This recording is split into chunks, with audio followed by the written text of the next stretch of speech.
y en toda la zona central.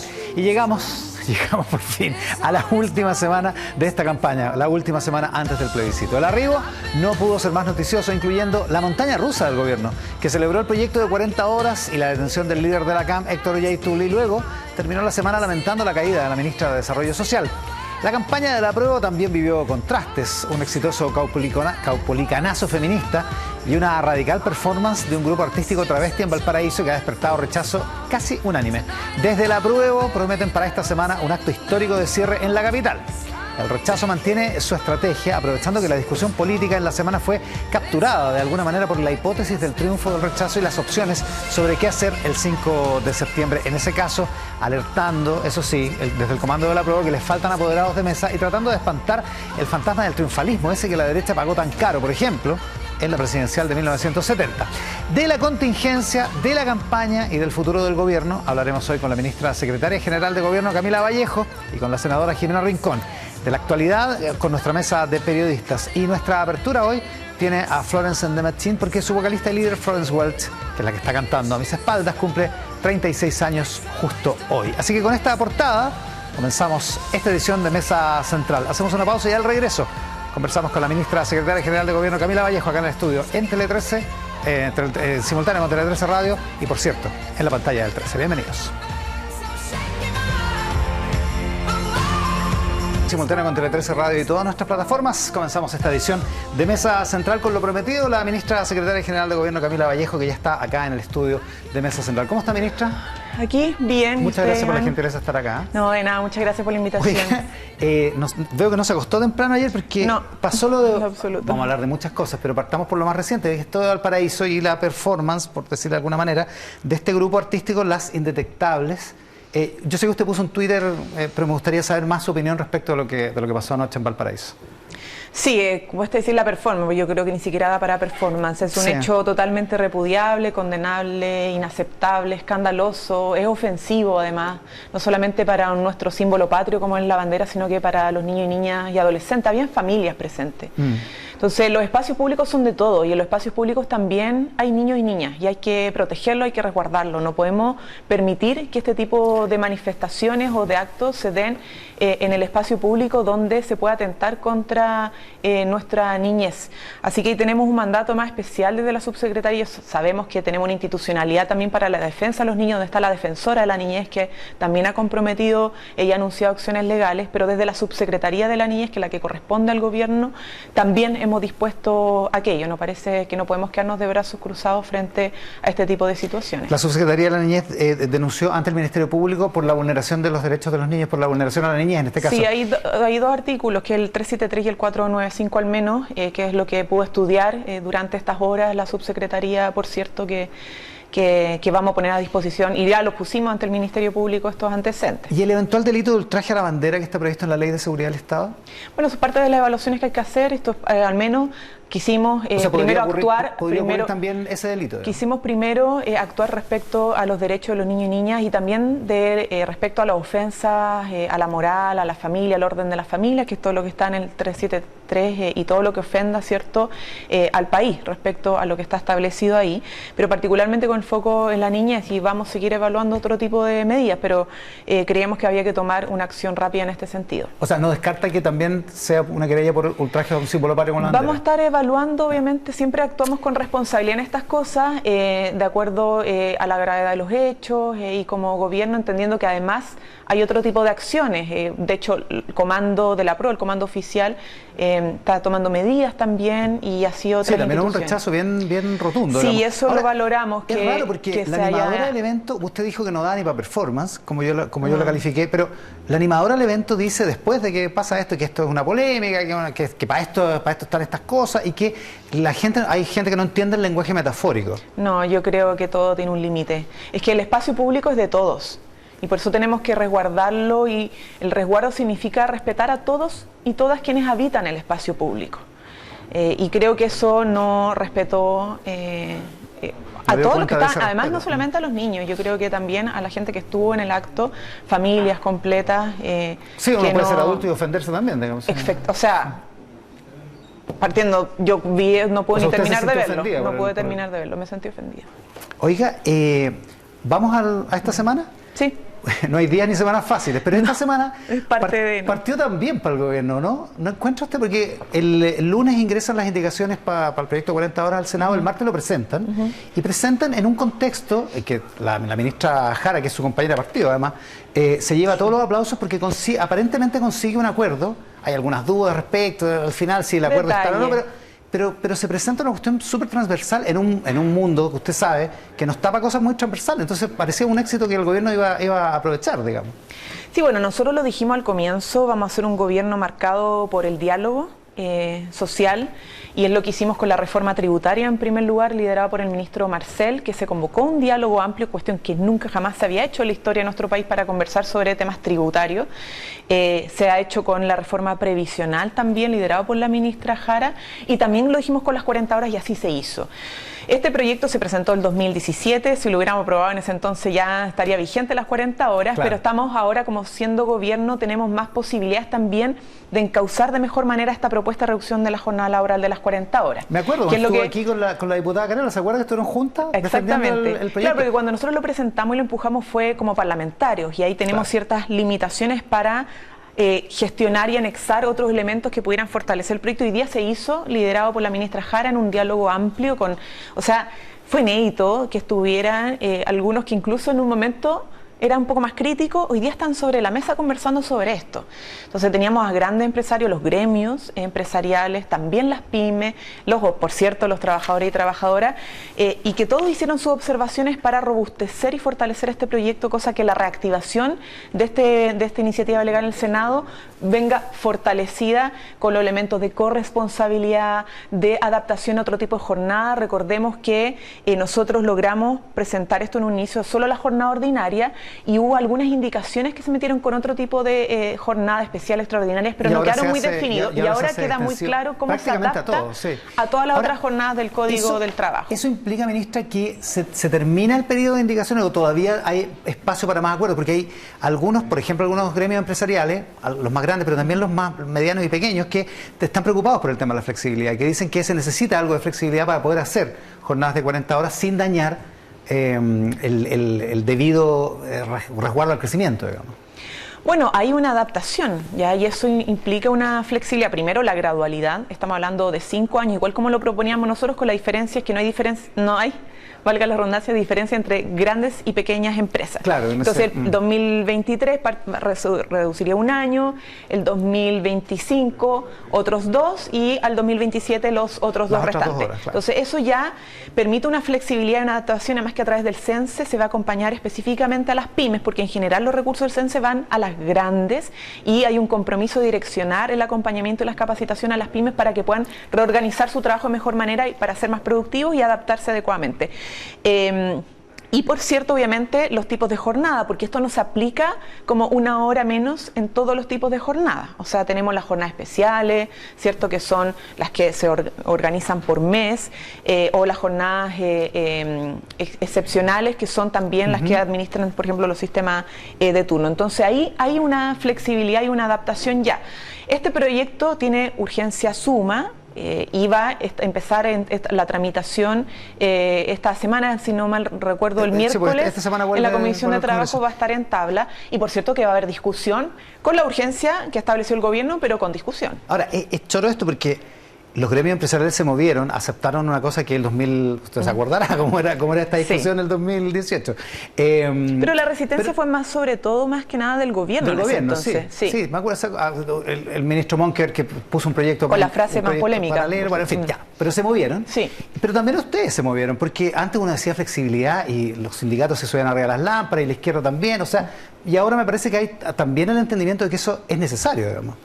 Es que yo creo que hay un mandato y un resguardo de derecho laboral que es sumamente claro en el proyecto, y en eso yo creo que se cierran todas las dudas posibles para los trabajadores y sindicatos de que no haya abuso, digamos. Que no haya abuso, y lo que pasa es que nosotros no teníamos la posibilidad, como lo tenemos ahora siendo gobierno, de robustecer la propuesta como hoy día se está haciendo. Entonces, todo lo que es adaptación y flexibilidad que se propone está bien resguardado y bien pensado y fue conversado con tanto personas del mundo del trabajo, sindicatos, del mundo público además, porque ojo que también hay compromiso.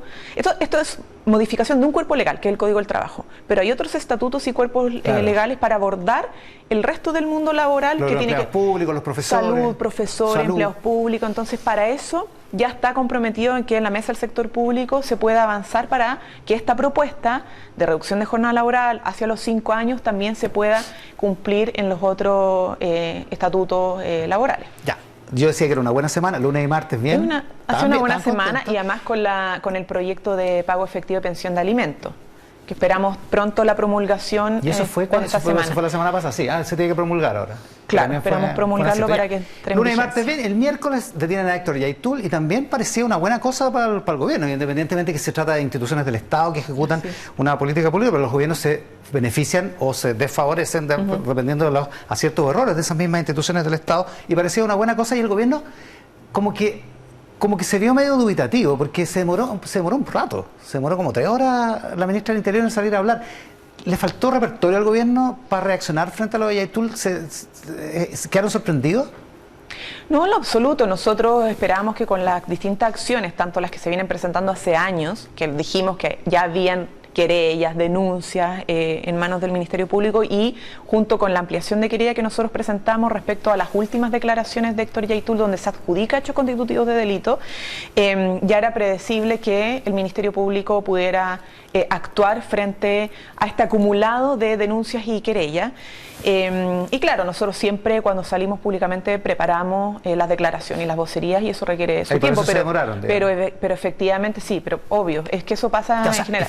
Pero nosotros, fue además parte de las diligencias que hicimos en la audiencia pública que se desarrolló el proceso de formalización, las medidas cautelares que solicitamos, por ejemplo, respecto a la prisión preventiva, dado la gravedad, ¿cierto?, de las declaraciones y los hechos que ya se han ido evidenciando a lo largo de este último tiempo. Sí, hablemos de eso, pero en un segundo más. Después empezaron a aparecer las filtraciones, ya vamos a hablar de la ministra Vega, pero hay una filtración que aparece al día siguiente, me parece que el viernes o el sábado, ya estoy medio perdido, el viernes, de Yaitul, donde una conversación que él tiene, donde habla sobre el presidente. Es justo los alrededores de la segunda vuelta, y lo trata de vendido, que se va a vender, dice que se cree el Che Guevara, que es un socialdemócrata, que va a ser genuflexo, por decirlo elegantemente, porque ocupa otros términos más informales, más groseros, a los grupos, va a ser genuflexo con los grupos económicos, y que en el contexto del gobierno de Boric lo van a matar a Yaitul. Eso es lo que dice de sí mismo. ¿Qué piensa de esa filtración y de esos conceptos de Yaitul con el presidente? Mira, yo creo que es importante despejar una cosa primero, que la prensa tiene el derecho a que estas cosas puedan, si es que llegan a manos y tienen fuentes, poder publicarlo, y creo que eso no está en duda. Me gustaría dejarlo claro, porque a veces se cuestiona la labor de la prensa. Hay gente que se confunde. Sí. Se confunde. Otra cosa es cuando se producen filtraciones de antecedentes que tienen cierto resguardo por parte de los entidades o personas involucradas en el procedimiento. Sí, hay personas que están obligadas a guardar secreto. Claro, ¿verdad? porque eso está obviamente en un marco legal y tiene un propósito para no entorpecer justamente las investigaciones, y lo dijo el mismo fiscal a cargo, ¿cierto? Que eso le altera un poquito el procedimiento.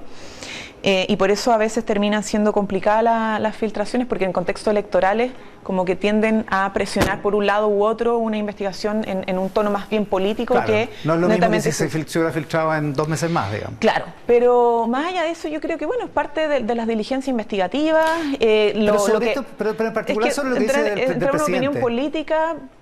Creo que no va al caso, son opiniones que tiene él. Lo importante para nosotros es el resguardo del Estado de Derecho, y tiene que ver con cuando se cometen delitos, estos tienen que ser perseguidos. ¿Ya? No es su opinión, sea cual sea, de Héctor Yaitul sobre el presidente de la República. Eso no es lo relevante para nosotros. Tiene que ver con las acciones, tiene que ver con los delitos que se ha adjudicado, ¿cierto? Y eso tiene que investigarse, porque nosotros Somos gobierno y tenemos que resguardar el funcionamiento de las instituciones, y cuando estamos en presencia de delitos y tenemos el mandato, ¿cierto?, de resguardar el orden, la seguridad, hay personas que piden esto también, no solo por el Estado de Derecho, sino porque necesitamos darle tranquilidad a la ciudadanía, que sepan que como Estado podemos llegar a entregar agua potable rural, a abrir camino, a llegar con vivienda, con salud, educación. Entonces, cuando nos vemos impedidos en llegar a esos servicios, porque tanto empresas como distintos actores no quieren llegar por miedo, no se atreven, entonces nos están impidiendo también combatir la pobreza y la desigualdad en ciertos sectores. Ya, lo que pasa, ministra, es que por otra parte, atendido esos conceptos que Yaitul parece haber tenido desde antes de que comenzara el gobierno respecto al propio presidente, igual resulta medio contradictorio que el abogado del Ministerio del Interior lo haya tratado como de que uno puede tener empatía por su causa y que en realidad no es más que un guerrero, es un líder. Usted dijo el otro día que había, lo acaba de decir, de hecho, que él estaba mandatado para pedir la prisión preventiva, pero él dijo, el abogado Sapiain dijo: estoy en la difícil posición de unirme a la petición de la Fiscalía de prisión preventiva, porque el derecho a la libertad es un derecho muy fundamental para las personas. No sé si estaba cumpliendo con demasiado ahínco, con demasiadas ganas con el encargo del Ministerio del Interior, digamos. Cada abogado diseña su estrategia en función de los objetivos que quiere lograr, y los objetivos que él no solamente quiere lograr y quería lograr, sino que fue mandatado, es solicitar la prisión preventiva. Por eso la diferenciación entre un líder y lo que es un mero como soldado guerrero. El liderazgo genera influencia. Sí, para eso entonces la construcción de la estrategia mira, no va al caso de entrar en detalle de eso, porque una cosa es un discurso político y otra cosa es una estrategia legal.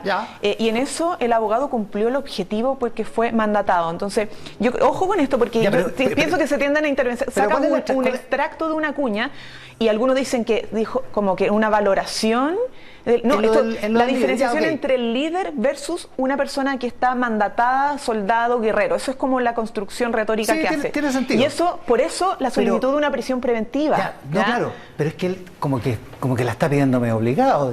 Me veo en la difícil posición de concurrir a la petición del Ministerio Público. Mira, yo creo que es legítimo tener opiniones distintas respecto como a las apreciaciones en torno a su discurso y su intervención, pero lo importante es que en el marco de la estrategia que usó el abogado en el relato era para conseguir lo que fue solicitado, que fue la prisión preventiva. Y lo consiguió. Y el efecto lo consiguió. Y el Ministerio Público también, digamos.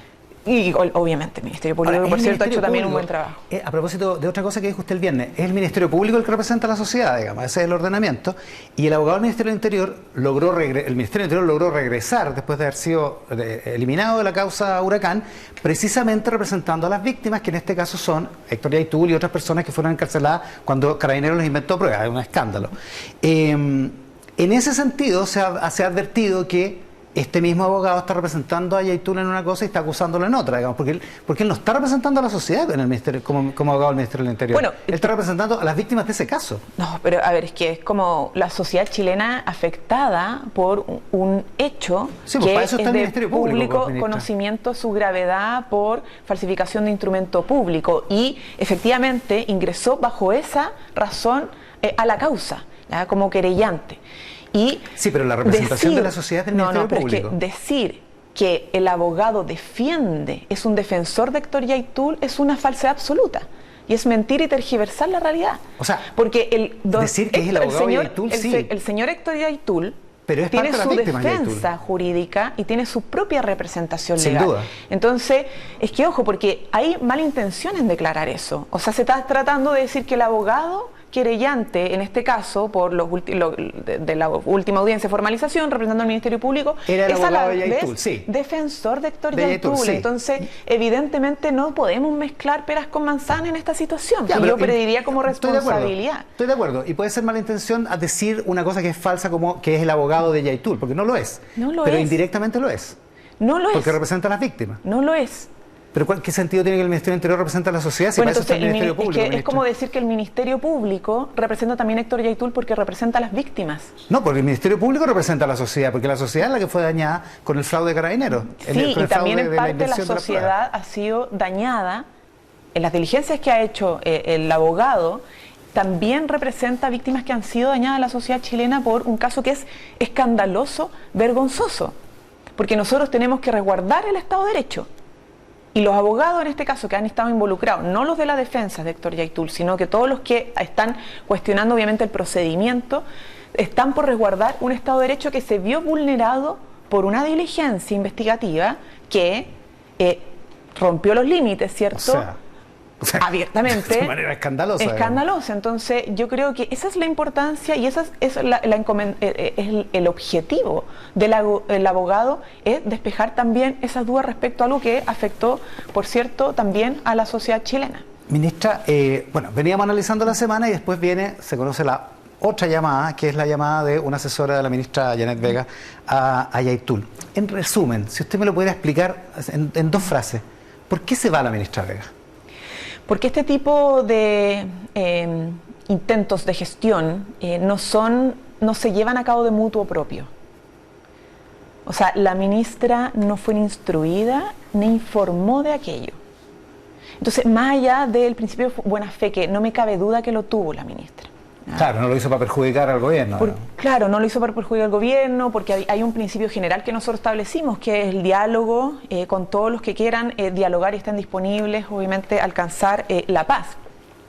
Pero este tipo de gestiones no se dan de esa forma y no fue ni instruido, como te decía, ni informado a su debido tiempo ni hasta últimas instancias. O sea, se mandó sola en ese... Y eso ella lo entendió perfectamente y por eso asumió su responsabilidad política, porque comprendió que era un error haber hecho aquello y presentó su renuncia, lo cual evidentemente fue aceptada. Ahora, nosotros estamos estableciendo un principio, pero nuestro principio es general y es un principio básico, que además no solamente nosotros lo hemos hecho como gobierno, sino como gobiernos anteriores, que es establecer puentes de diálogo con todos y todas quienes quieran a través del diálogo alcanzar el camino de la paz.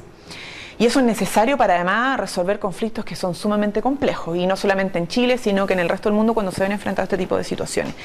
Pero nuestro diseño en el marco del Plan Buen Vivir ha sido conversar con comunidades pacíficas, ¿cierto? Comunidades que quieren llegar a este camino, ¿cierto? Y por cierto, además con el acompañamiento de organismos internacionales que entienden de las complejidades de estos procedimientos. Pero lo que hizo la ministra fue algo totalmente fuera de instrucciones y de conocimiento. Porque la CAM está reivindicando la violencia. Es que además, lo que pasa es que en algún momento el gobierno demostró. Sí, en un momento... El gobierno tuvo esa violencia, No violencia. Lo que pasa es que nosotros hicimos llamados abiertos. Incluso en un momento... a la ministra Sichel en diciembre, antes de asumir, le preguntaron y dijo, sí, la CAM también. Exactamente. Y la CAM ya está en la reivindicación armada, digamos. Claro, pero nosotros como entrada en un gobierno esperábamos que a propósito de nuestra estrategia nueva, ¿cierto? Y de nuestro plan, hubiera una como reflexión y hubiera una disposición distinta, decir, ok, nosotros tomamos un camino antes, pero ahora consideramos que hay que cambiar, ¿cierto?, el camino para poder alcanzar una solución. Pero no tuvimos esa respuesta. Decir que el 15 de marzo en Temucuicui quedó clarito que no había tuvimos esa respuesta, digamos. que fue el primer día, pero valía la pena hacer un llamamiento público, lo hicimos, sin embargo, no tuvimos una respuesta favorable en ese sentido y lamentablemente el señor Héctor Yaitul insistió en el camino de la violencia, donde además lo más grave a nuestro modo de ver es que termina adjudicándose hechos constitutivos de delito. O sea, y ahí frente a esa situación nosotros también tenemos que actuar. Cuando dice que roban madera para financiar los fierros y los tiros. Oiga, en el PPD dicen que hay trato diferenciado porque la ministra no es de Prodignidad y como no es de Prodignidad le echaron a la primera. No, nosotros tenemos un gobierno de 2 coaliciones, todos nuestros partidos son importantes, todos los partidos oficialistas. ¿Y no hay unos más iguales que otros? No, en absoluto. Tenemos 2 coaliciones que son básicamente quienes sostienen este proyecto de transformación, que sostienen nuestro programa, que lo compartimos con todo, desde el PPD, ¿cierto?, el Partido Socialista, el Partido Radical, Revolución Democrática, Convergencia Común, el Partido Comunista, Frente Regionalista Agrario Social y todos los que pertenecen a estos conglomerados. Y esto no tiene que ver con militancia, porque de verdad, poner un poquito más de altura de mira, la decisión que toma la ministra Vega no tiene que ver con yo porque soy militante PPD o aceptar su renuncia y decir, porque tú eres militante. No, tiene que ver con que hay cosas que no se transgreden en un gobierno y cuando se transgreden sobre estos tipos, además de hechos que son sumamente delicados, se asumen las responsabilidades políticas. O sea, si un ministro de Prodignidad hubiera hecho lo mismo, se hubiera ido para la casa también. Exactamente. Oiga, son reglas generales. En la oposición se ha estado especulando respecto a una acusación constitucional contra la ministra Vega, hay plazo de 3 meses para eso, y eventualmente contra la ministra Marcela Ríos también de Justicia, precisamente por todos estos hechos. ¿Qué piensa? Bueno, hay un principio básico, es que todos los parlamentarios tienen facultades fiscalizadoras que pueden usar si lo estiman conveniente. Si lo sabrá y lo usted, otro es la digamos, evaluación política la ejerció, digamos, sobre graves violaciones a los derechos humanos. ¿Sí, no? Yo no digo nada, solo digo que la ejerció. Sí. No, sí, pues por cierto la hemos usado cuando hemos creído, hemos considerado que ameritaba usarla. Por lo tanto, eso es un punto, ¿cierto? Y tienen legitimidad y facultad para hacerlo.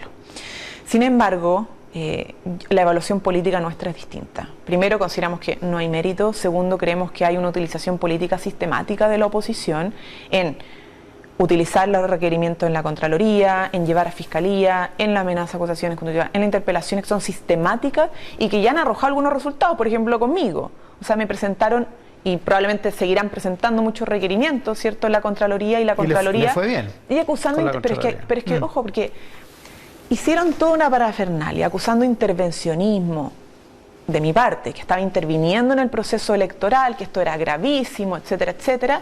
Y hoy día la Contraloría dice que no hay ningún tipo de irregularidad en todas las acusaciones que se me hicieron y la oposición ha guardado silencio. Un silencio sepulcral. O sea, no han dicho ni siquiera una valoración. Es que en eso les fue mal, digamos. Pero es que, pero si uno en política tiene que saber decir cuando se equivoca, tiene que ser un poco más noble, ¿cierto?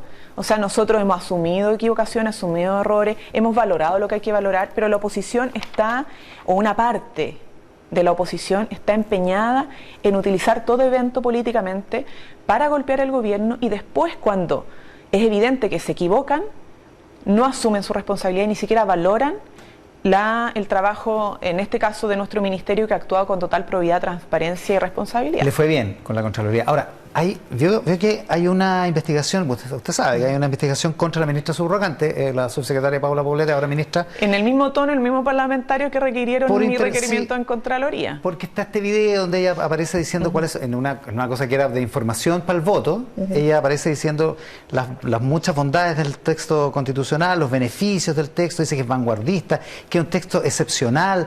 ¿La ministra va a seguir en la subrogancia a pesar de esta investigación que abre la Contraloría? La ministra sigue la subrogancia y, como hemos dicho, y me tocó a mí también señalarlo, cada vez que hay investigación de Contraloría a solicitud de las mismas personas que hicieron los requerimientos en mi contra, vamos a colaborar con la Contraloría y toda la disposición.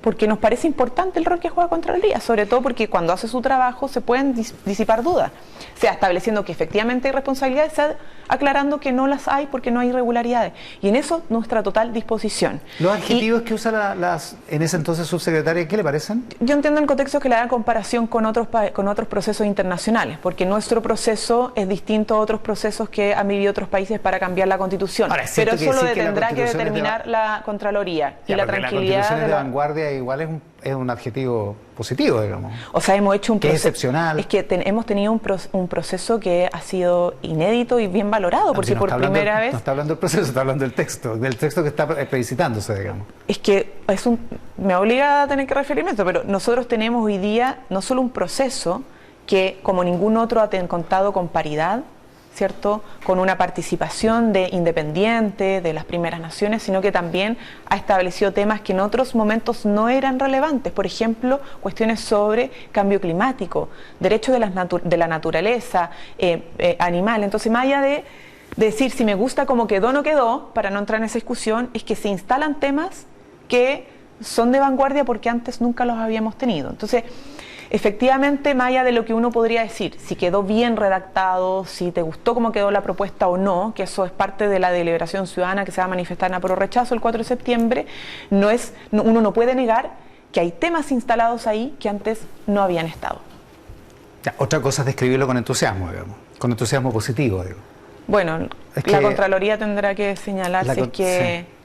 hay un problema de entusiasmo o no. Lo que pasa es que en rigor, claro, porque esa campaña se está haciendo con fondos públicos que son de todos los chilenos, ese es el punto.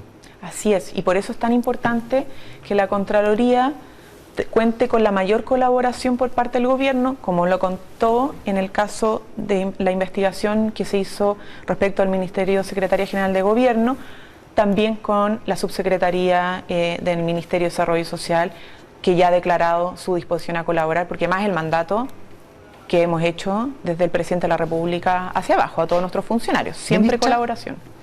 Una última cosa sobre las filtraciones. Hay varios dirigentes y parlamentarios de Apruebo Dignidad que dicen que se trata de una operación política de la policía. ¿El gobierno apoya la filtración de los diálogos de Yaitul? ¿El gobierno apoya esa hipótesis? No, nosotros nos sostendríamos aquello. Las policías y el Ministerio Público tienen una función que cumplir. El mismo fiscal a cargo señaló que por parte de esa institución no había ni ánimo ni acciones respecto a una filtración, y que se da más en contexto cuando se entregan las carpetas investigativas a las distintas partes intervinientes. Sí, pues, se hace entonces, probablemente...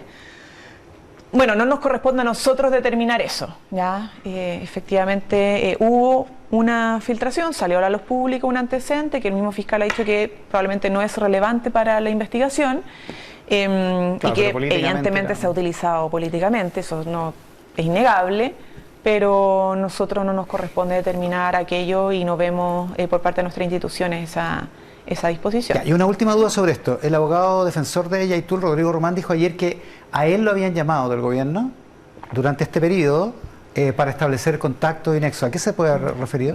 Mira, aquí entra una cuestión de polémica en torno a declaraciones. Nosotros podemos reiterar y asegurar, y así lo ha dicho el presidente, me ha tocado decirlo a mí, y total y absolutamente que no ha sido ni instruido ni tengamos ningún tipo de conocimiento de ninguna gestión. Nosotros no hemos instruido porque además hicimos un llamado que es público, que no tuvo buena respuesta, ya como prácticamente a semanas, y que por lo tanto nuestro camino y todas nuestras conversaciones ha sido con comunidades pacíficas que han entendido la importancia de encontrar una solución permanente a este conflicto histórico. Y eso ha sido en el marco de nuestra estrategia de Plan Buen Vivir. Entonces, la verdad es que no nos corresponde hacernos cargo de las declaraciones del abogado defensor. Lo que nosotros sí podemos señalar y de lo cual no hacemos cargo es que no había ningún tipo de instrucción por parte del gobierno a hacer ese tipo de diligencias o gestiones. O sea, si alguien lo hizo, se está mandando solo. Oiga, bueno, hablemos política un poco, en una semana más vamos a contar los votos. ¿Qué se juega el gobierno el próximo domingo? Yo creo que el gobierno se juega lo que se juega el país, que es una decisión determinante para el presente y el futuro, y lo que más nos interesa es que esa deliberación democrática, que esperemos que cuente con una amplia participación, ojalá todos vayan a votar, no solo porque es una obligación hacerlo, sino porque es una responsabilidad histórica el hacerlo, es que el proceso se dé de manera tranquila, de manera transparente, con todas las facilidades y facultades para que la gente pueda ejercer su obligación y su derecho a sufragar. Entonces, no estamos jugando en que el proceso sea participativo, sea amplio, sea tranquilo, sea con respeto, porque estamos en un momento de mucha tensión, y esperamos que evidentemente la gente pueda también, junto con el gobierno, y así nos hemos encargado a través de nuestro ministerio, cuidar este proceso que es sumamente valioso e importante, porque en verdad nunca lo habíamos tenido, nunca habíamos tenido esta posibilidad. Entonces, este momento de poder definir si nos gusta o no nos gusta una propuesta de nueva constitución es un proceso que debemos cuidar, todos y todas. Eso es la dimensión de los efectos como sociales, pero en los efectos políticos, ¿qué se juega el gobierno? En los efectos políticos, bueno, son dos. De ganar el apruebo, nosotros todo el desafío de la implementación, evidentemente ¿Sería un respaldo al gobierno el apruebo? No, yo no lo pondría en ese sentido. La verdad es que nosotros estamos jugados como gobierno en un proceso de cambios, de transformación. Nuestro programa así lo dice y vamos a seguir con ese proceso de cambio y transformación. No, nosotros probablemente lo que ha pasado siempre, que hay requerimiento ante el Tribunal Constitucional, hemos tenido por parte de la oposición, no vemos que hay un ánimo de desistir de ese camino, de llevar reformas aprobadas a los tribunales, al Tribunal Constitucional, pero nuestro programa de gobierno va a seguir avanzando y lo vamos a seguir empujando, porque ya lo hemos estado empujando con la reforma tributaria, la reforma previsional, las 40 horas, la reforma de salud, el sistema de cuidado, y por lo tanto nuestro programa va a seguir su camino, porque nuestro mandato, en nuestro compromiso, en nuestro deber y en nuestra convicción. ¿Y si gana el rechazo, ministra? Si gana el rechazo, el camino, bueno, es de continuar también con el proceso de cambio, porque nosotros somos un gobierno transformador. ¿No? O sea, digo, si el gobierno, independientemente si hay o no intervención electoral, más o menos, nosotros de lo que diga la Contraloría, el gobierno se jugó, digamos. Nosotros defendemos el principio democrático y nosotros defendemos la democracia y por lo tanto defendemos lo que delibere nuestro pueblo. no puede ser una derrota para el gobierno lo que por mayoría se determina en un país. A pesar de que la opinión de la mayoría sea contraria a la del gobierno, digamos. Es que la opinión, a ver, nosotros, hay distintas evaluaciones respecto al texto, pero si la gran mayoría decide que no es este texto, sino que quiere iniciar otro proceso constitucional para una nueva propuesta, con todo lo que eso implica, bueno, eso es una decisión democrática que va a ser mayoritaria de ganar, y eso es lo que se respeta. Y nuestro gobierno, como gobierno, para nosotros como gobierno es importante lo que definan las mayorías, porque es un principio democrático regular y no puede ser nunca una derrota la deliberación democrática. ¿Y eso, ministra, no incide en el rumbo del gobierno? El periodista Rienzi Franco en el Mercurio entrevista al presidente de la Cámara hoy día, Raúl Soto, en el Mercurio, y dice que si gana el rechazo, el eje se moverá hacia la moderación, hacia la centroizquierda. Yo no veo al gobierno con el eje exclusivamente en la izquierda después del plebiscito. Veo más bien al gobierno transformándose en una especie de centroizquierda. O sea, habla de efectos políticos, si es que gana el rechazo. Yo no me adelantaría a ese tipo de conclusiones, la verdad. Creo que aprovechar el resultado del plebiscito para hacer configuraciones de posicionamiento político en el gobierno distintas, como casi impuestas previamente, es un poco osado desde mi punto de vista. Nosotros tenemos un programa que fue aprobado mayoritariamente porque recoge temas que son históricamente pendientes: las pensiones dignas, la salud digna, el derecho a la educación, terminar con los abusos, la protección del medio ambiente, los derechos laborales. O sea, no necesariamente va a cambiar la correlación de fuerza al interior del gobierno. Pretender que el eje programático y por lo tanto también la correlación de fuerzas del gobierno tiene que cambiar producto de esto, yo creo que es un poco osado plantearlo desde ese punto de vista. Sacar esas conclusiones antes. Sacar esas conclusiones más antes. Por cierto, el plebiscito marca siempre un antes y después. Como lo decía, creo que la presidenta del PPD el otro día en una entrevista, que tienen tiempo, ¿cierto? Marca un primero y un segundo tiempo. Y el gobierno, como lo ha dicho el presidente, siempre se está evaluando. El presidente tiene que evaluar todo para ver cómo mejoramos y fortalecemos nuestras capacidades. Pero si hay algo que no está en cuestión, es que tenemos un mandato que cumplir en torno a transformaciones profundas y graduales para nuestro país. Y evidentemente es una decisión del presidente, pero todo el mundo habla de que va a haber un cambio de gabinete después del plebiscito. Bueno, es una decisión del presidente y por cierto que él tiene que evaluar. Bueno, lo de la ministra Vega tiene que ver con un hecho muy específico, pero la evaluación completa del gabinete es algo que el presidente tiene que llevar a cabo en el marco de lo que pueda suceder después de también el plebiscito. ¿Y no lo ha discutido con usted? ¿No le ha preguntado? Esas cosas no me corresponde a mí señalarlas. ¿No me va a contar? No. ¿En comerciales? En comerciales no, tampoco. Ya, ok.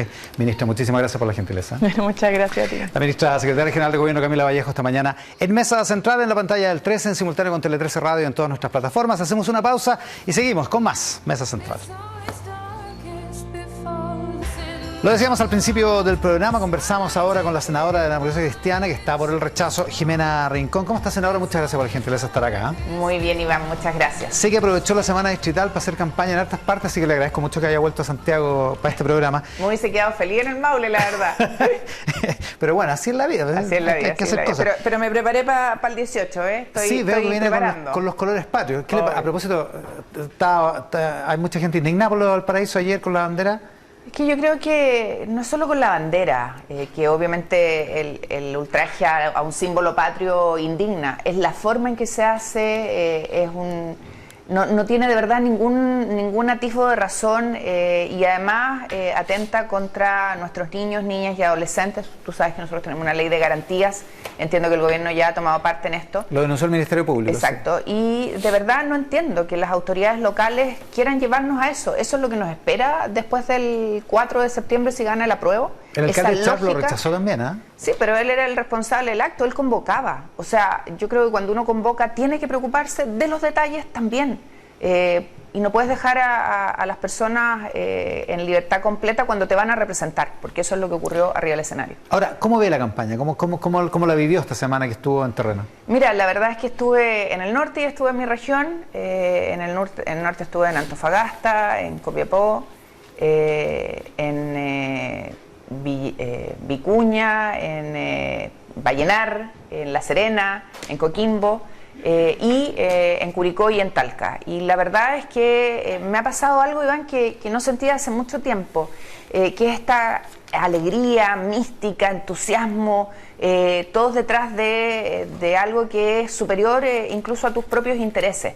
Y va unando voluntades en la tercera región. Y me pasó que fue bien impresionante porque andábamos con Matías, la gente nos tocaba la bocina, nos paraba, se acercaba a nosotros. Con Matías Walker. Con Matías Walker, sí, con el senador Walker, perdón. Ya que estamos. La verdad es que es impresionante. Y lo mismo pasó en su región. Él tuvo que viajar a Santiago el martes de la noche porque tenía un seminario aquí en Santiago el miércoles de la mañana y nos volvimos a encontrar el miércoles, pero estuve en Vicuña y estuve en La Serena, y el cariño y respaldo a lo que estamos haciendo me reafirma en que creo que el camino es rechazar con la esperanza y con la convicción de trabajar a un buen texto. Y lo digo porque cuando algo comienza mal, y estos días han salido harto las imágenes de la instalación de la convención, se desarrolla mal todo el tema de las funas, las críticas, al final no puede terminar bien, termina mal. Ahora, está esta idea, el peligro del triunfalismo también, ¿eh? ¿O no? Yo soy bien en eso cuidadosa. Estas cosas, actos eleccionarios, en este caso un plebiscito, no se pueden dar por ganados hasta que no se cuenta el último voto, y por eso hemos estado explicando el tema, participando en seminarios, en programas de radio, revisando el texto, y pase lo que pase, nadie puede darse por ganador. Yo creo que este es un proceso fallido. Yo trabajé por el plebiscito de apruebo en la entrada, y quiero tener una nueva constitución, pero buena. Y por lo tanto, el resultado del día 4 tiene que convocarnos a todos y a todas a partir del 5 a trabajar en el sentido de construir esta casa de todos. Hablemos del 4, que es una semana más, pero reservemos un segundo. En el comando de la prueba y en general, en la gente de la prueba, dicen que la gente del rechazo lo que ha hecho es infundir miedo, es argumentar con noticias falsas, con cosas que no son verdad respecto de la nueva Constitución. No sé, mis argumentos y de todo el equipo que ha estado trabajando con nosotros, y quiero decir que aquí la centroizquierda por el rechazo, donde también está la gente de amarillos, una que nos una, ni esta ni la otra, sino que una mejor, o volvamos a decir que no, y una serie de colectivos que al final se han agrupado en torno a esto. Lo que hemos hecho es resaltar el texto, qué es lo que dice el texto, cuáles son los problemas del texto, y creo que decir que están acá las fake news cuando los de la prueba, los partidarios de la prueba han tenido que firmar un documento en el que dicen que van a arreglar una serie de cosas que nosotros venimos diciendo que están mal hechas. O sea, nos han dado al final la razón respecto de nuestros argumentos a través de un documento firmado por todos ellos. Se lo pregunto porque hoy día en una entrevista a Juan Andrés Quesada en La Tercera, Vlado Mirosevich, que es uno de los coordinadores de la campaña de la prueba, dice esto muy al estilo del manual de Steve Bannon, que es el estratega de Donald Trump, en fin, del Brexit, en fin, que postula que una debilidad hay que transformarla como sea en una fortaleza, hay que poner las balas y salir a transmitir mentiras. Esa fue la estrategia de Bannon, dice. ¿Y qué es lo que han hecho en el rechazo? Me tocaron 4 programas de debates con Vlado. En esos 4 programas de debate debatimos 8 temas, solo tuvimos coincidencia en uno, y la verdad es que el argumento que usó Vlado en todos los programas fue eso es mentira, ustedes los del rechazo en la derecha, eso no es verdad, y la verdad es que estaban los artículos escritos. Entonces yo sería cuidadoso, y particularmente en el caso de Vlado, de lo que dice, porque son ellos los que han tenido que firmar un documento para comprometerse a arreglar las cosas que nosotros venimos diciendo que están malas. Entonces, insistir en esto una y otra vez me parece que es casi majadero, cuando además se acaban los argumentos, porque al final nos acusan de muchas cosas que son juicios absolutamente subjetivos, y no contraatacan con argumentos, que es lo que creo en un debate de esta magnitud debiera ocurrir. El 4 de septiembre, hablemos de una semana más, en la noche, gana el rechazo, póngase en ese caso. ¿Usted se sube al escenario con los partidos de Chile Vamos, por decirlo así? No, nosotros... No sabemos cuál es la puesta en escena, pero... Nosotros estamos trabajando para estar todos los que hemos estado trabajando en el rechazo de la centroizquierda por el rechazo, y creo que tiene que haber un minuto de reflexión, de mucha humildad. Yo creo que aquí nadie va a ganar con el resultado del 4. No, no es para andar abriendo champaña. O sea, yo creo ni confeti, ni champaña, ni nada. Yo creo que el llamado es a la seriedad, a entender que el país lo tenemos que construir entre todos y no podemos pasar de una constitución del 80 que se impuso al país a una constitución o una convención constituyente que quiere imponerle al país su mirada. ¿Y el 5 de septiembre qué espera que haga el gobierno? Yo el 5 de septiembre espero, y a partir del 4 en la noche en realidad, espero a un gobierno convocante entendiendo que el país lo tenemos que construir entre todas y entre todos, nosotros apoyando al presidente de la República. Yo creo en la institución del presidente de la República, he creído siempre en ella. Nunca pensé que tenían que votar al presidente Piñera, mucho menos al presidente Boric, y por lo tanto yo espero que el presidente nos pueda convocar a construir esa casa de todas y de todos, y con mucha seriedad de todos los sectores. Y yo creo que las fuerzas democráticas del país, dejando fuera los extremos, han ido construyendo ese espacio a través de la reforma de los 4 séptimos. Espero que se apruebe esta semana en la Cámara la reforma que rebaja la ley de los quórums de las leyes orgánicas. Y nuestra propuesta que presentamos el 2 de agosto que permite a partir del 5 de septiembre un nuevo camino. Oiga, a propósito de los 4 séptimos, hoy día habla el senador Iván Flores, que está recuperándose del accidente grave. Estuve con él en Valdivia. Oiga, y la Soledad Vial lo entrevista en el Mercurio, y yo a lo mejor estoy haciendo una exégesis equivocada, pero él le pregunta por quién va a votar y como que no lo he mantenido callado por temores ni por ambigüedad.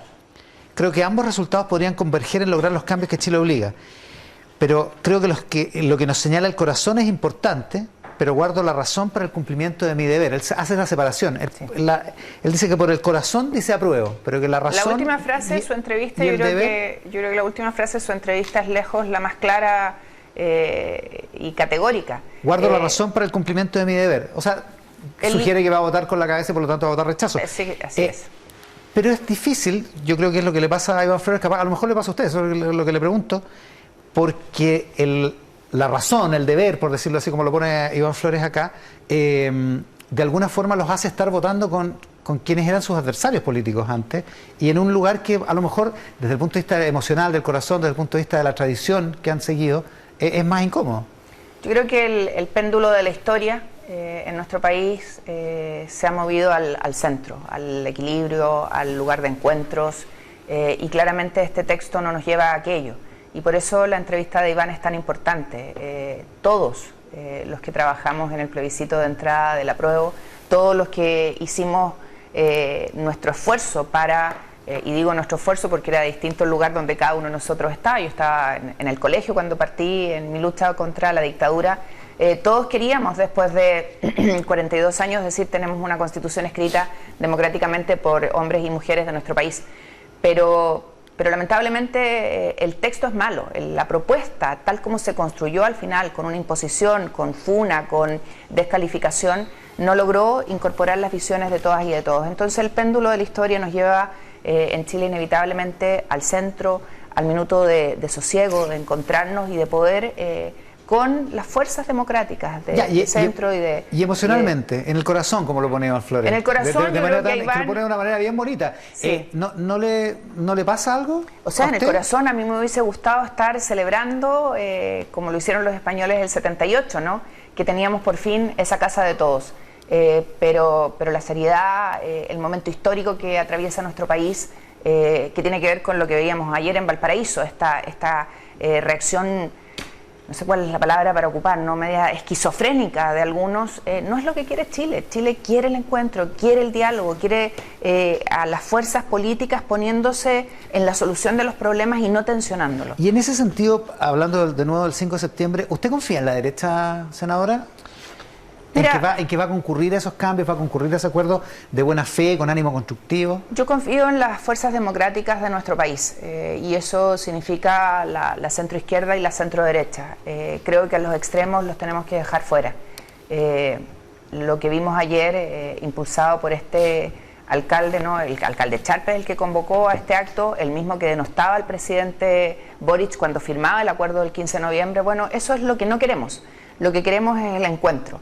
Y yo quiero confiar, hasta ahora las iniciativas que hemos presentado al debate legislativo que tienden a ese camino de encuentro han sido respaldadas por la derecha democrática. no así por la derecha, ¿no es cierto?, extrema. Y yo espero que seamos capaces, de verdad, por nuestro país, por los temas de seguridad, delincuencia, todo lo que está viviendo la Araucanía, lo que se vive en el norte, yo vengo de allá, nos permitan construir las soluciones para el país y zanjar el tema constitucional. No podemos pasarnos 40 años más con esto. Desde el punto de vista de los efectos políticos, ¿hace una diferencia que sea un resultado estrecho, de medio punto, de un punto, de 2 puntos, o que sea una diferencia de 10 puntos a favor del apruebo o a favor del rechazo? Yo creo que la diferencia la hace el que la ciudadanía se exprese mayoritariamente y concurra a votar. Mira hoy día que el despliegue de consultas ciudadanas en CERVEL para saber dónde vota ha sido histórico. Sí, impresionante. Impresionante.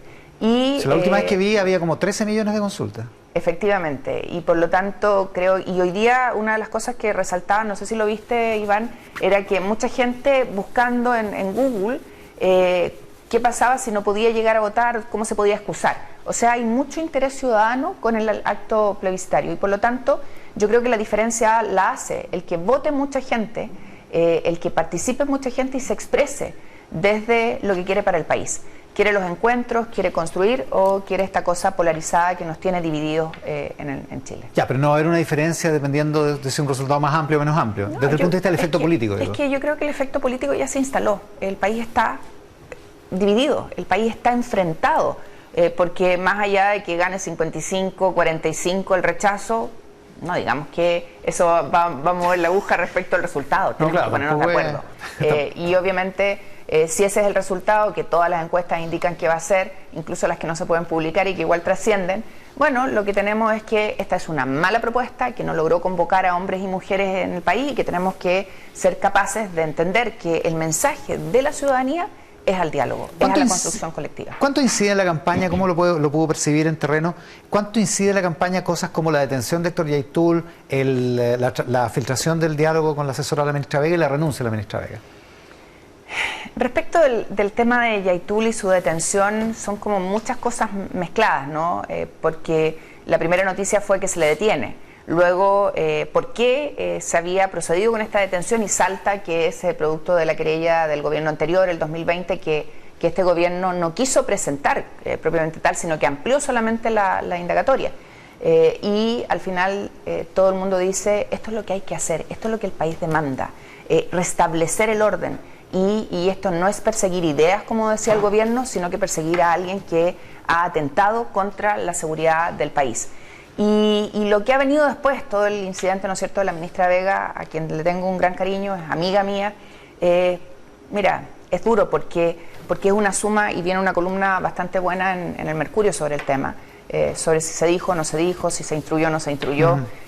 Claramente, el presidente de la República, con sus dichos, siempre ha establecido, ha instalado el tema del diálogo, y el diálogo con todos.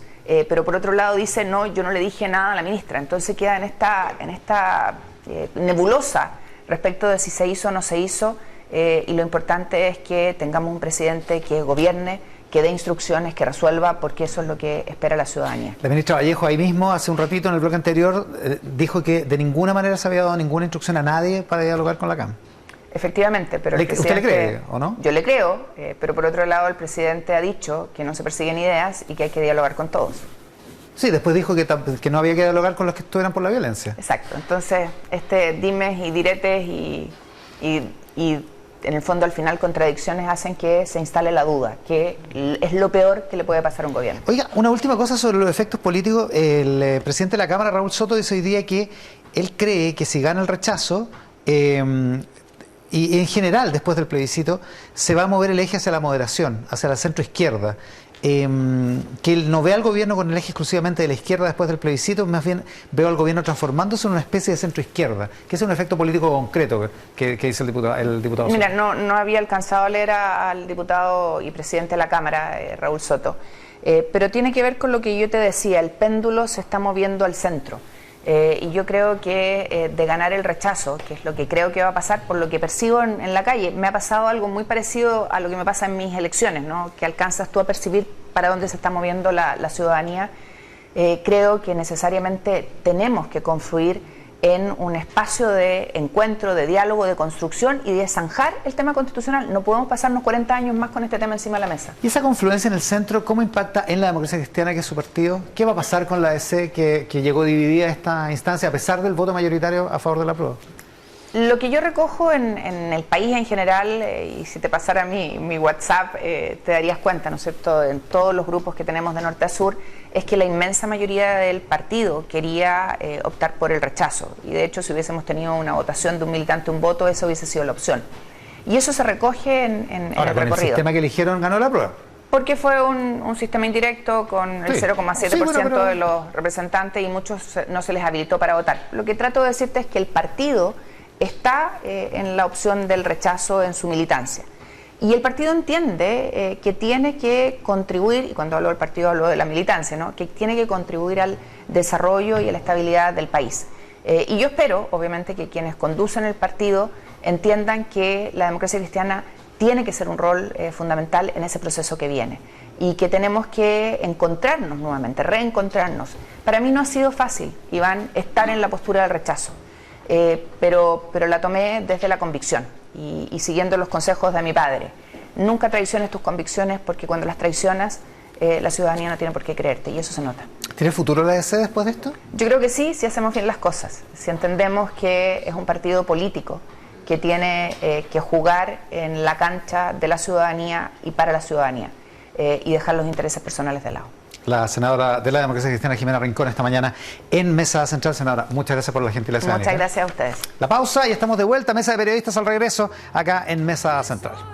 ¿Cómo está? Buenos días. Muy buenos días. O buenas tardes. Buenas tardes ya. Quique Mujica, ¿cómo está? Buenas tardes. Muy buenas tardes. Angélica, ¿de qué vamos a hablar hoy día? Bueno, el próximo domingo a esta hora vamos a estar por fin votando. Se va a acabar esta campaña, por fin. Que ha sido todo, con quien tú hablas te dice que largo ha sido todo. Pero quedan 7 días en que se pueden cometer, como hemos visto, todavía muchos errores. Así que vamos a hablar de las estrategias, los temores y el diseño que hay para la previa, los días previos del plebiscito. La recta final. Quique Mujica, ¿de qué vamos a hablar? De lo que, a ver, del universo paralelo donde vivía Yaitul y donde vivía toda la gente que hablaba de Yaitul sin saber qué le estaba pasando a Yaitul. ¿Se entiende, no? Dos universos paralelos. Dos universos intrigada. Claro. O sea, había un relato sobre Yaitul y una realidad sobre Yaitul. Claro. Algo así. Todos especulaban sobre Yaitul, pero Yaitul estaba llevando su vida y poca gente sabía la realidad de Yaitul. O sea, había muchos que decían que sabían. Claro. Ya. Pero partamos por la recta final con esto. Partamos por la recta final y partamos por la campaña. Estamos realmente en las últimas. El jueves se acaban la franja, los actos de propaganda, se acaba todo, entramos en silencio. Los actos como el de anoche no vamos el jueves. Yo espero Oye, que se acaben antes. Vlado Mirosevich promete un acto histórico en la ciudad de Santiago para el cierre. Para el cierre, el jueves. De la prueba, sí. Así es. Ya, Sin pero bandera, mismo. Con bandera. no, bandera. ahora la bandera ha subido Más mucho de bandera, precio. sí. Sí, hay Sí, que, sí, hay que va a estar tener- lleno de ¿Quién banderas. usa eso? Sí, claro.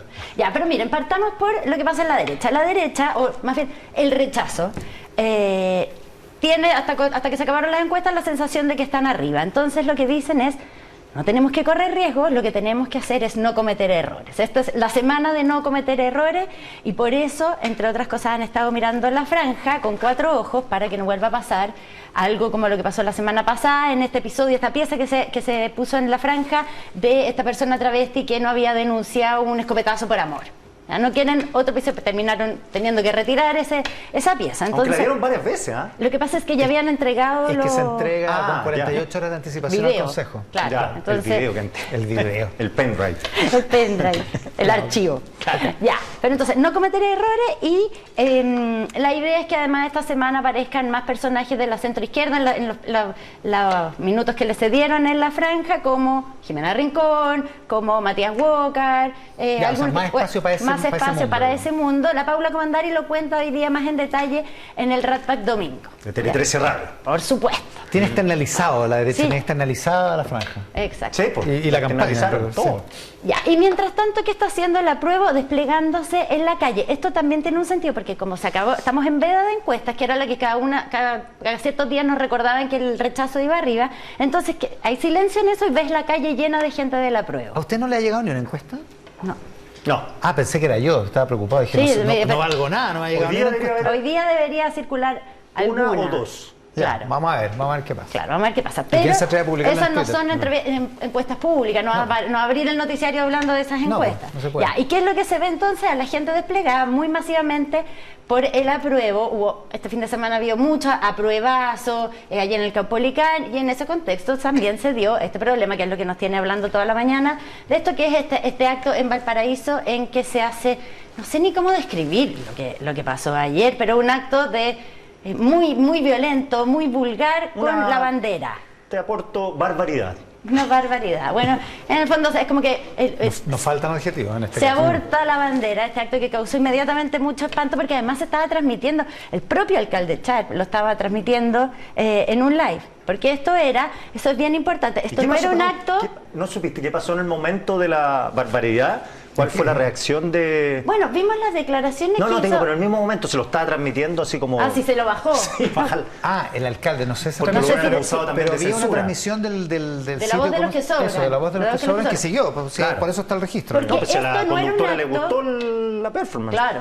Nada más. No, esto no era un acto de apruebo por Chile, o sea, el comando que reúne a todos los partidos del No, oficialismo y más, sino que es un colectivo distinto, que son este grupo de 150 personas, entre las que está el alcalde Charp y varios ex constituyentes como Manuel Boldarsky, Alejandra Pérez, María Tania Rivera, Madriaga, que están por el apruebo como sin condiciones. Apruebo transformar. Ya, se llama apruebo transformar el grupo. Es paradójico porque ellos no quieren transformar, quieren el apruebo como es.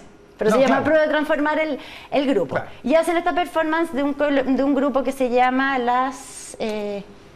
Indetectable. Indetectables, las indetectables. Que estaban Ya. anunciados en el cartel, o sea, esto Sí, no fue improvisado. sí, sí, Y hay un acto que además había niños, un acto familiar de los muchos que se están haciendo. Bueno, y ahora están todos tratando de enmarcarse de diciendo no tiene nada que ver con apruebo por Chile, el gobierno también. ¿Qué dijo la ministra? ¿Que van a presentar acciones legales? Hay una denuncia en la Fiscalía de la Subsecretaría de la Niñez y no descartó que hubiera una distinta por ultraje a un símbolo patrio, que es la Ley de Seguridad del Estado, ni más ni menos. Es un delito previsto en la... O sea, esto va a generar en la muchas ley. Es voy a porque decir hay algo. poca comprensión con lo metafórico, como dijo la animadora. Claro. Alejandra Valle. Que esa es la explicación de por qué todo el mundo había enloquecido con Y él. llega a conducir hoy día el aprobazo en la cisterna, ¿verdad? se autocanceló. Sí, se no autocanceló. va. Sí, Oye, ¿por qué? Porque va a afectar el Yo le acto. recomiendo a la gente que no vea el video, no es algo agradable ver, pero además les va a costar más encontrarlo porque los fanáticos del K-pop ¿Ya? están subiendo un montón de videos de K-pop. ¿Ya? Están haciéndole un servicio a la patria, digamos, con un montón de palabras en las redes sociales, con un montón de palabras, Valparaíso, apruebo, cosa de que como cuando para tú busques reemplazarlo. encuentras videos del K-pop y no el video mismo. Espérate, el K-pop está en general por el apruebo. Bueno, al fanáticos del K-pop parece que están colaborando con la cosa porque tienen inundado No de nos videos metamos. del K-pop. Y esto Sí, ya, yo no me esto metería ya en fue, el esto ya fue una polémica. ¿eh? Arranco, Bueno, arranco, es arranco. verdad, es Ya. verdad. Bueno, pero, y esto va a ser un contrapunto, porque yo no sé si ustedes alcanzaron a ver, ayer circuló mucho en redes sociales, una pieza del Comando del Rechazo, ¿Ya? que es con el himno nacional. Ah, Sí, sí, que sí. empieza con el 4 de julio del año pasado. Claro, cuando aparece la Patricia. constituyente de Elsa Labraña diciendo que el himno nacional divide, y entonces después empiezan a cantar a lo largo de Chile el himno, y esa pieza se estrena hoy día, entiendo, en la franja. Entonces va a ser un contrapunto fuerte entre la bandera y ese video. Ya, pero hasta no sé en qué estarán pensando hoy día en el rechazo, pero hasta ayer igual en ese mundo los tenía preocupado el despliegue del apruebo, porque es muy visible, entonces estaban llamando a organizar algunos actos. El rechazo no ha hecho una campaña como territorial. Callejera, digamos. Claro, pero sí actos espontáneos están llamando a hacer más de eso para también tener con qué competir. No, y ayer evidentemente, como si tú había un despliegue. Ahora hay, o sea, creo sí, un banderazo también, porque les preocupa ese aspecto. Y también desde los distintos comandos se espera a la expresidenta Bachelet en la franja esta semana, en la franja del apruebo. Ya se espera Claro. que en algún momento salga. Aparezca, ¿no? Sí. Sí, eso lo estaba impulsando el Partido Socialista. Había algunas gestiones para que el expresidente Lagos hiciera algún gesto hacia el apruebo, que parece que no han dado fruto porque, por lo visto, él está cómodo en la posición que asumió. O sea, algún gesto quiere decir que Lagos haga público su Voto opción apruebo. apruebo. Claro. Eso es lo Pero- único que falta. en el Pero fondo. eso Sí. al ¿Y tú parecer decís que no va a vota apruebo? ocurrir. ¿Tú decís que No, vota no, por- no, no. Ah, Eso no va a ocurrir yo creo porque que él deslizó que había más opciones que el apruebo y el rechazo. O sea, el exactamente, nulo él o el blanco. no se ha inclinado por ninguna Ah, opción, sí. sino que dijo más bien, acá pase lo que pase, tiene que abrirse nuevos caminos. Y De hecho, parece que estaba está con cómodo. COVID, con entiendo. su- el presidente... ¿Sí? Sí. ¿Qué? Estaba con COVID. Que estaba con dice. COVID. Ah, no supe eso. Bueno, y el expresidente Piñera, que no ha hablado hasta ahora, hace 70 y tantos días que no tuitea, no va a aparecer esta semana. Pero sí tiene que aparecer el día de la votación. Tiene que aparecer, y entonces hay expectaciones, lo cambiaron Porque de tiene que ir local al de punto de votación. prensa y todos los canales van a cubrir la votación y la pregunta va a ser, ¿Por qué ¿usted no va a votar? aprueba o rechaza? ¿Qué votó? ¿Qué votó? Claro. A menos que vote tipo 6 de la tarde, también puede ser. No, le gusta votar temprano. Bueno, pero no lo pueden convencer de lo Sí. contrario. Claro, aparezca tarde. Bueno, Uno ya. nunca sabe. Un aspecto importante para el rechazo que los tiene preocupados es la falta de apoderados. apoderados. Porque tienen como el 60% de los apoderados que necesitan. ¿Por qué está pasando eso? Porque en general acá los partidos se han mantenido en segundo plano. Y esto generalmente Claro. lo coordinan los partidos y entonces acá te Claro, pasa no, la cuenta en están- algún sentido. claro, están sin máquina. Exacto, si piensa que acá no hay ni comando oficial, hay representantes de los distintos, entonces ahora están llamando y dicen, bueno, esto por otro lado es una oportunidad de movilizar a nuestras bases y de recordarles que no hay que confiarse, o sea que no hay que tener demasiado exitismo, porque son importantes los apoderados, tenerlos apoderados. Ya, y Que eso, perdón, hablé yo reporteando, hablé con gente, con ex convencionales que están en campaña, ya. uno particular en la quinta región, y estaban preocupados por el tema de los apoderados, que era una señal de un poquito de laxitud, Sí. desidia, De triunfalismo. Un poquito de relajo. triunfalismo, también de posibles acarreos, que los acarreos se estilan en todas las campañas. Que te ponen un bus, que vamos a Claro, votar. porque lo detectan sobre todo en sectores más de rurales, Más porque rurales, claro. los buses son menos, entonces al tiro no, me arrendaron el bus y o sea, muchos van a arrendar el bus para carrear a su gente, le dicen, no, ya lo arrendaron los otros, no es que sea una Claro. crítica purista. Claro, no, es que- no son santos, No. digamos. Pero hay un tema ahí porque además no se ve muy bien que no tengan todos los apoderados que necesitan. Si Sí, ya pésimo. en otras elecciones a esta altura tienen en general los Que les distintos había- en sectores general les ha ido 150, bien. Para claro, primera y segunda 150% vuelta, de apoderados. Bueno, y entonces eso pasa a la cuenta también que no estén los partidos tan presentes. Donde sí van a estar los partidos esta semana es en el Congreso, que se acaba la semana distrital, regional, y ahí cada sector le va a tratar de poner problemas al otro. Entonces, por ejemplo, se supone que se vota esta semana en la Cámara la rebaja de los quórum de las leyes orgánicas constitucionales, Claro. ya de 4/7 a mayoría absoluta. Eso pasó muy rápido por el Senado, casi unánimemente, pero esperan que en la Cámara le desordene un poquito el asunto a la derecha. Porque Desde el mundo del republicanos debería votar en contra. Claro, y que haya una que otra declaración como grandilocuente, como que les desordene, entonces ahí poder decir, mira, la derecha no está comprometida Ya. con el proceso de cambio si gana el rechazo. Hay un test. Claro, Oye, y por- pero, punto, te hago un A ver. dato concreto de cierto orden del Sí. rechazo. Nosotros hacemos el programa Radiografía Constitucional todos los jueves, invitamos gente. Claro. No, orden de partido, no, gente que es muy representativa de la derecha, no, me dijeron que no fuera a nada, salvo programas misceláneos, Calladito. políticos, Ya, chao. o sea, están... Calladito más bonito. Ya. Sí, por eso, porque no Tan quieren disciplinados. cometer Y te errores. digo que fueron 8. No fue poco, fue larga. Ya, Bueno, dicen, un no vamos minuto. a pisar ese palito. Y por otro lado, el miércoles se tiene que votar el llamado indulto a los presos del estallido. Claro. Lo está empujando la derecha para poner en problema a los parlamentarios de gobierno, eso en el Senado. Eso en la sala del Senado. En la sala del Senado, porque dice, acá los obligamos a definirse. Entonces cada uno se pone No, problema. ese es un lío. Sí. Ya, y van a seguir las conversaciones sobre qué pasa después, pero la conversación que es inminente, que es súper urgente, es la del 4 de septiembre en la noche. ¿Quién va a salir a hablar primero? Hay que diseñar como 7 escenarios, que gane el apruebo, que gane el rechazo, que gane por amplio margen, que gane margen estrecho, distintos llamados, pero más allá de quién se va a juntar con quién, la derecha, la idea es que los partidos de Chile Vamos, cada uno en su comando por el momento, no juntos. Jimena Rincón dijo que se iba a juntar a la centroizquierda. Ellos, pero no con los de... Pero no con los ya, partidos. y O sea que ahí se producen unos vacíos de poder. Yo todavía me acuerdo Rara esta patente elección. cuando gana Piñera 1, ¿Ya? me tocó reportear en el Hotel San Francisco donde estaba el Comando Frey. Ah, claro. Y hubo un vacío de 1 hora por lo menos, todos diciendo, bueno, ¿quién va a hablar? Que este, que el otro, hasta que en el vacío, todos mirando a Orrego, a Toá, Carolina a la Toá. Voz Weber, todos mirando por ese lado. Y se sube Ricardo Lago Escobar al escenario. Y Agarra el ordenó la micrófono, cosa. Claro. Ya. convoca a los jóvenes que deberían reemplazar a la casta que se iba, y él se toma el escenario y da el speech, el discurso. Que era el discurso de la derrota, digamos. Claro, que nadie, pero eso que nadie quería hacer, digamos. Ese nadie quería hacer. Digo, es difícil Es súper controlar difícil. a las huestes cuando todos quieren apropiarse de algo. O sea, particularmente en la Ya, derrota. pero Sí. acá la idea es que se han aprendido desde ahí, porque la idea es que sea algo menos espontáneo. Están ocurriendo conversaciones, cada partido hacia adentro, cada grupo, transversales y con el gobierno. En el gobierno me dicen el discurso, pase lo que pase, tiene que ser unidad y humildad. Oye, me recuerda a nuestro editor Daniel Labarca lo que pasó con Gonzalo La Carrera con Cast en la segunda vuelta, ¿no? ¿Qué hizo Gonzalo La Que Carrera? anunció que habían perdido Ah, antes claro, antes claro. que José Sí, Antonio po. Cast. Bueno, Sí, po. ahí se A salió propósito, del diseño. Viste que la digamos. derrota es complicada. Bueno, por eso, entonces aquí cada uno tiene que administrar, si gana el rechazo, ¿quién va a salir a hablar primero? ¿El comando del apruebo o el gobierno? Al revés, ¿cómo va a Los ser el republicanos. discurso? Claro. Macaya o de la Exacto. carrera, por ejemplo. ¿Cómo va a que es ser el incontrolable. discurso si gana el apruebo, el discurso del presidente? Han dado algunas señales de que acá hay que salir a recoger a los perdedores, sean quien sean. Entonces, más allá de quién ve con qué, es cómo se hace ese guión que exige coordinarse los distintos sectores. Y esas conversaciones están ocurriendo. Y si gana la prueba, tenés que salir alguien de la Asociación Nacional de Encuesta.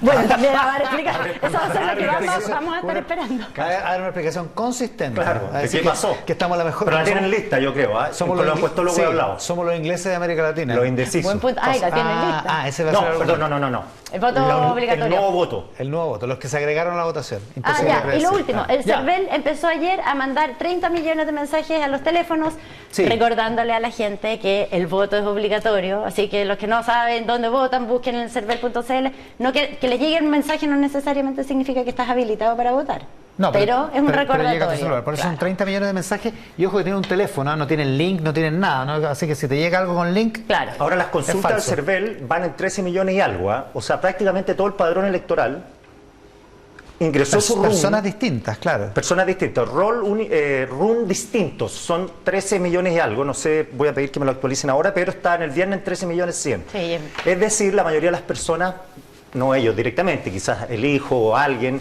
les pidieron, hoy ve mi RUN para saber dónde tengo que votar, si Exacto. voy a ¿Cuál votar. es mi mesa? Y eso hace suponer, nos decía Tagle, el director del CERVEL, Andrés Tagle, que claro, puede haber una correlación, no necesariamente digamos, va a ser el récord, pero revela un interés que nunca había existido. Interés hay de todas maneras. Con Quique Mujica, con Angélica Bulnes en la mesa de periodistas hoy, acá en Mesa Central. Hacemos una pausa y al regreso, el tema de Quique Mujica, el universo paralelo de Héctor Yaitul. La pausa y volvemos. Comando de la PRO, Felipe Heuser, uno de los coordinadores del Comando de la PRO, que presentaron ya una querella, dice, el cuidado de nuestros niños, niñas, el resguardo de la bandera que nos une, no admite titubeos ni tibiezas, lo hecho por un grupo en Valparaíso radicalmente contrario a nuestra campaña de la apruebo y una ofensa a la ciudadanía. Como Aprueba por Chile presentamos querella esta mañana en la materia de ofensas al pudor. Lo que está previsto en el Código Penal es parecido a la denuncia que hizo la Subsecretaría de la Niñez. Quique Mujica, lo que nadie sabía sobre Yaitul. Claro, Dice les la voy a pantalla. contar el universo paralelo. Cronología, y ustedes me van preguntando algo. Enero del 2020 es clave porque comienza el seguimiento, más o menos en esa fecha, de Héctor Yaitul por las declaraciones que hizo afuera de los tribunales cuando Daniel Canío fue detenido, se quedó detenido, y él... O sea, condenado, digamos. Condenado, perdón, y él hace una declaración llamando a la insubordinación, el desorden, etcétera. Entre septiembre de 2020 y diciembre de 2021, esas dos fechas son clave. ¿Ya? Ya tenían pinchado el teléfono de Yaitul, y por ende tenían... ¿Septiembre de 2021?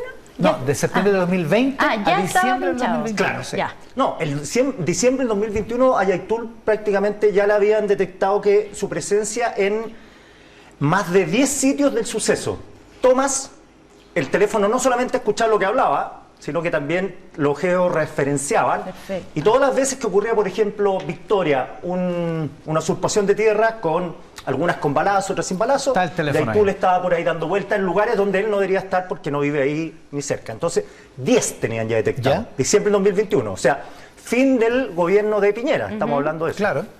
Es decir, uno se pregunta si en ese tiempo lo tenían, como dice la jerga policial, con cola, o sea, que lo iban siguiendo. De hecho, tenían seguimiento de él. Por lo pronto, una vez lo siguieron detectives y Yaitul llegaba, aunque no lo crean, en micro a las tomas. Iban en la micro rural, se Ahí. bajaba, un auto lo estaba esperando, detectives iban sacándole fotos a la misma micro, iban viendo su movimiento. O sea, lo tenían pinchado, seguimiento, la cola, todo eso. Entonces, uno dice, bueno, ¿qué pasó que no lo tuvieron? A mí siempre me han explicado que los fiscales, para tener un una contundente volumen de pruebas, dejan que el personaje en cuestión se siga moviendo para establecer más redes, establecer más delitos, o sea, un peso de la prueba que no haga que tenga más entidad. titubear esto. Ahora, como fue en el caso Bombas, por ejemplo. Diciembre de 2021 ya es la segunda vuelta presidencial, estamos hablando de ese periodo. Exactamente, entonces... O sea, va a venir un cambio de gobierno. Ya, ¿qué pasa entre medio en estas fechas? Pasa que la ministra Janet Vega llama en mayo, o la asesora de ella llama a Yaitul. La ministra Janet Vega, me imagino que toda esta información que venía juntando la Fiscalía no la conocía. No, pues. ¿Quién conocía los datos? Esa es la gran pregunta. A mí me dicen que el fiscal sí o sí. Tiene que conocerlo. No sé si los detalles. Y otra cosa que me decía un fiscal es que por más que los conozca, el fiscal nacional no puede pedir, no puede intervenir en una causa particular, dando órdenes. No le puede dar orden a un fiscal regional. Pero me dicen que sí, saben, sí, porque la pregunta cualquiera era, oye, no me digas mucho, pero Yaitul, ¿hay algo? En eso estamos. Con que te digan en eso estamos, claro. Estamos. Entiendo que alguien hizo esa pregunta en el gobierno Piñera y le dijeron, en eso estamos. Ya. Ok, listo, no pregunto entonces más. en el gobierno de bueno, Piñera entendido. algo sabían. Ya, que No sé cuánto, no Claro, sé qué, pero algo sabía. Porque además los fiscales son muy sigilosos en sus investigaciones. Sabemos que se filtran, recuerda que habían infiltrados del Poder Judicial de estos grupos en Temuco. ¿Te acuerdas? Sí, que un personaje Claro. que leía y le contaba todo lo que estaba Entonces pasando. sabía todo. Ya. Entonces, la pregunta es, el universo paralelo fue lo que iban hablando los actores políticos, por lado que el fiscal Garrido seguía investigando. El fiscal Garrido recién llega al caso en mayo del 2021, ojo con eso. No estaba porque antes, ahí lo nombran fiscal regional de la Araucanía. Ya. Y el director general de la PDI también cambia en junio del 2021. O sea, esta fue una acción del Estado, que eso habla muy bien de las instituciones. Entonces, tenemos la discusión sobre si se retiran las querellas interpuestas en el conflicto mapuche, declaración de julio de 2021 de los convencionales, 105 votos a favor, Colectivo Socialista, Frente Amplio, todo, Baza, Atria, todo. Sí, retiremos las querellas. Si se hubieran retirado las querellas en ese momento, esto no podría haber pasado. O la información quedaba ahí porque no hubiera perseverado el gobierno. Después se da las declaraciones del presidente Boric, que dice el gobierno no persigue ideas. Claro. Bueno, ya en diciembre del 2021, esto fue mayo del 2022, ya tenían registrada la justicia, la fiscalía, que Yaitul participaba activamente, no solo iba al lugar del suceso, hablaba de los fierros por teléfono, él escribía las declaraciones, él de puño y letra, él se movilizaba y movilizaba a su gente. O sea, en ese momento ya no estaban persiguiendo declaraciones, sino que más bien la fiscalía tenía un saco de pruebas contra Yaitul. Claro, pero el mundo político estaba discutiendo sobre si el gobierno se tenía que querellar o no contra Yaitul y todo entonces eso. uno se pregunta, si el saco... presidente hubiese sabido que Yaitul lo tenían pinchado de hace bastante tiempo, hubiera dicho esto, no sé, pues capaz que lo dijo por precaución, no puede decirlo, etcétera, etcétera, pero etcétera. si tenían ese saco de antecedentes, ¿por qué lo detienen esta semana y no hace Dice 6 Garrido meses? porque cambió mucho el escenario a partir de las declaraciones de las bravatas que Yaitul dio en distintos escenarios. Particularmente el videíto fue en junio, en Peñalolén, y ahí de hecho está al lado de una persona que le interviene el teléfono también, Orfelina Alcamán. Y Orfelina Alcamán en esa declaración, sin teléfono mediante, cuenta cómo hace 6 años se tomaron un fondo de la Forestal Arauco y se lo tomaron, se quedaron con ello, control territorial, explotamos los pinos que nos dejaron y tenemos 100 hectáreas sembradas ahora. Claro, es como un ejemplo de cooperativa. Claro, pero ahí era el reconocimiento de la usurpación y le da las gracias a la CAM por haberlo ayudado a hacer todo esto. Entonces, pasa otro episodio, la pelea entre Isquia Siches y el fiscal nacional. El fiscal nacional, esto fue en mayo del 2022, o sea, recién ayer.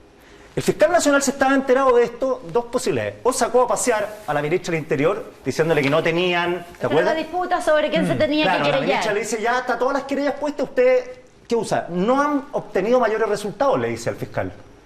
Le enrostra, oye, han presentado querellas en 2020, 2016 y ustedes no han avanzado. Bueno, el fiscal sabía que estaban avanzando. Claro. No sé cuánto, pero en mayo del 2022 ya Yaitul está listo. Y la ministra activa la querella. Dicen que la ampliación de la querella ayudó a los fiscales a tener la certeza que el gobierno iban a acompañarlos, porque recordemos que un fracaso de la fiscalía en esa zona no aguanta.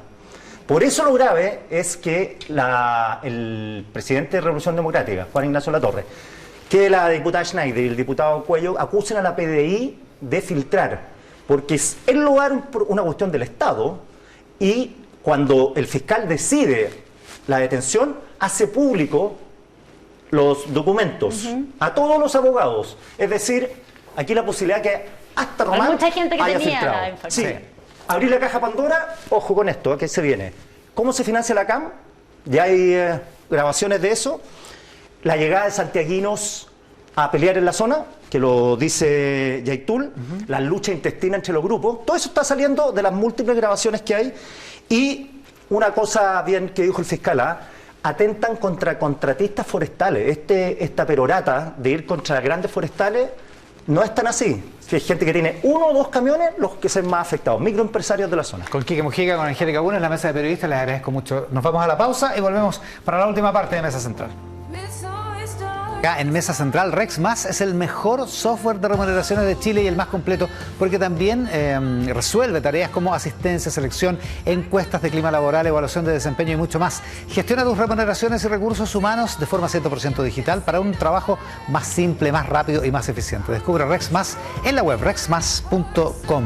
Terminamos esta edición de Mesa Central. En Tele 13 Radio sigue Así se escribe Chile y luego Beatriz Aput conduce Tele 13 Tarde acá en la pantalla del 13, justo después de la franja de propaganda electoral que comienza a partir de ahora acá también en el 13. Muchas gracias por estar ahí.